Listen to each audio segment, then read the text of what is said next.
Hello student, आज हम आपको हिंदी में रस बताएंगे जो कक्षा 9 से लेकर 12th तक और छोटी क्लासों में भी आते हैं और कंपटीशन में भी आते हैं।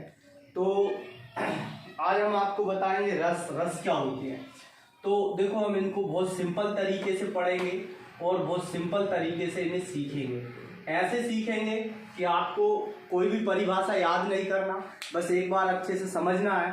आप पूरी रसों की परिभाषाएं बता देंगे और हम सिंपल उदाहरणों के साथ देखेंगे।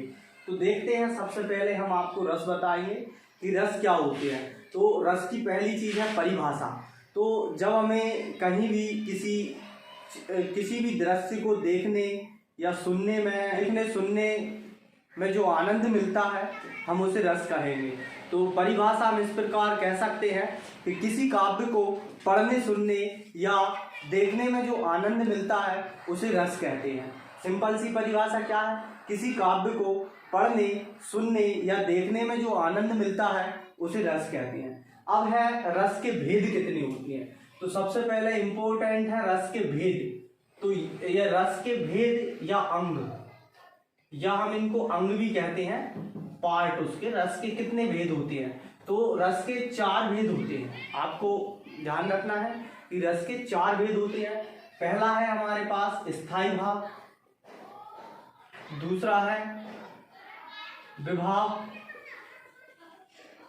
तीसरा है अनुभाव और चौथा है संचारी भाव।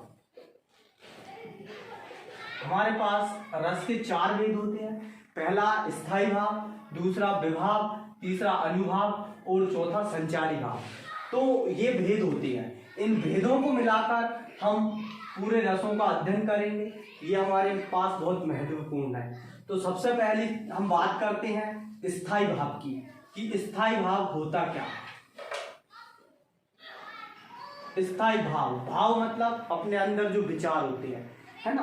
तो हम इसको सिंपल सी, स्थायी मतलब कभी ना मिटने वाले। तो इसकी परिभाषा कैसे देंगे? वह भाव जो मानव के हृदय में स्थायी रूप से विद्यमान रहते हैं या उपस्थित रहते हैं, स्थायी भाव कहलाते हैं। एक बार और देखेंगे, वह भाव जो मानव के हृदय में स्थायी रूप से विद्यमान रहते हैं, स्थायी भाव कहलाते हैं। इनकी संख्या 10 होती है।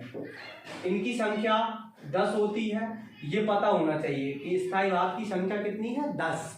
और संचारी भाव की संख्या 33 है। ये ऑब्जेक्टिव में पूछते हैं। संचारी भाव की संख्या 33 और स्थायी भाव की संख्या 10 होती है। क्वेश्चन देखो, रस की परिभाषा और उसके भेद भी पूछ सकते हैं। और दूसरी चीज है कि स्थायी भाव है, स्थायी भाव पूछ सकते हैं, उदाहरण सहित उनकी परिभाषा पूछ सकते हैं।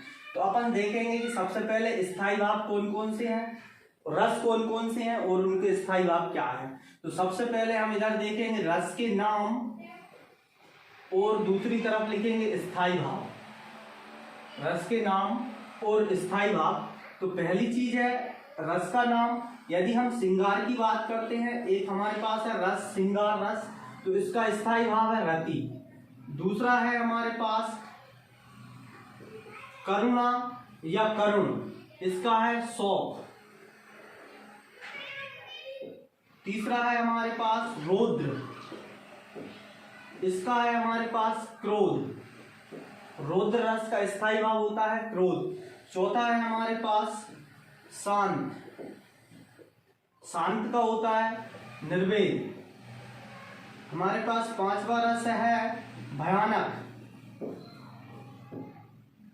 भयानक का होता है भय। 6वां रस है हमारे पास अद्भुत, अद्भुत, अद्भुत का होता है विस्मय। और 7वां रस है हमारे पास बीभत्स, इसको हम ऐसे लिखेंगे बीभत्स, बीभत्स, इसका होता है जुगुप्सा या घृणा। 8वां है हमारे पास, 8वां रस है हमारे पास वीर, वीर रस, वीर का स्थायी भाव होता है उत्साह। अब हमारे पास अगला रस है नवा, हास्य, इसका होता है हंसी, हास्य का हंसी या हास होता है स्थाई भाव। और हमारे पास 10वां रस है वात्सल्य, इसका स्थाई भाव होता है वत्सल या स्नेह। अभी हमारे सिलेबस में एक नया रस और आया है जो 11वें रस की संज्ञा दी हुई है, लेकिन अभी ये सिलेबस में 9th से 12th में ऐड नहीं हुआ। और नया रस है हमारे पास 11वां भक्ति रस, भक्ति रस, इसका स्थाई भाव है राग। तो हम इनकी परिभाषाएं पढ़ेंगे विद उदाहरण के, उदाहरण सहित इनकी परिभाषाएं पढ़ना है। तो देखो, आपको मैं एक परिभाषा की एक बहुत शानदार ट्रिक बताऊंगा जिससे आप प्रत्येक रस की परिभाषा बिना याद किए आसानी से लिख सकते हैं और उनको समझ सकते हैं। तो नेक्स्ट वीडियो में आपको इन रसों की परिभाषाएं और उनके उदाहरण बताएंगे। धन्यवाद।